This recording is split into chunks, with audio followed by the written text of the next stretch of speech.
Return the Favor has got to be one of the most weirdest cards that have been printed in recent times, because it can do something that no other card can currently do, and that is the ability to copy any triggered or activated ability. Now, usually when something allows you to copy an ability, it has to be an ability that you control, but Return the Favor doesn't have that restriction on it, so you can copy an ability an opponent controls, and that can lead to some weird things. For example, what if we decide to copy the trigger of our opponent's Nykthos Paragon? If we decide to put +1/+1 counters on our creatures, does that mean our opponents can no longer do it because we took the action of do this once each turn? Or does that ability track separately per each player, and so we would both be able to put counters on our creatures? What if we looked at this in a different way? Say we gain some life and then we put counters on each creature we control, and then during that same turn our opponent gains control of the Paragon and then gains life themselves. Would they be able to put counters on creatures they control? Would the Paragon trigger at all? Well, triggered abilities that say do this only once each turn triggers only if the source's controller has not yet taken the indicated action. So in order for the trigger to even go off, the controller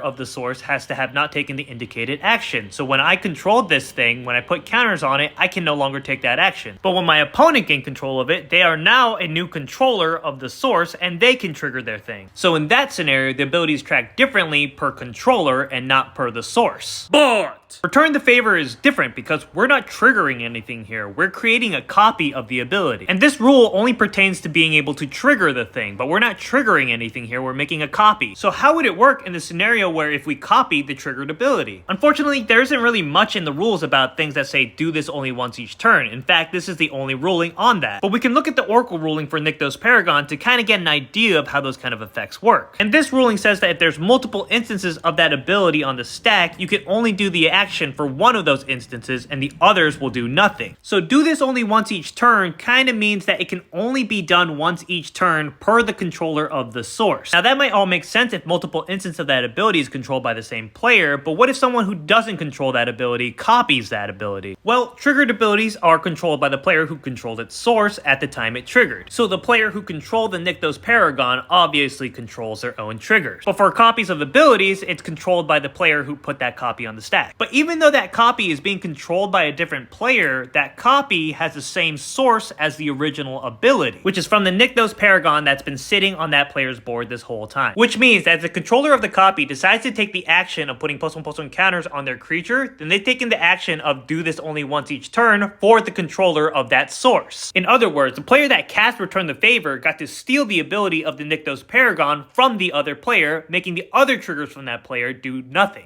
Now, because do this only once each turn is not very well defined in the rules, there's some possibility for some ambiguity with this, but I'm like 99% sure that this is how it works.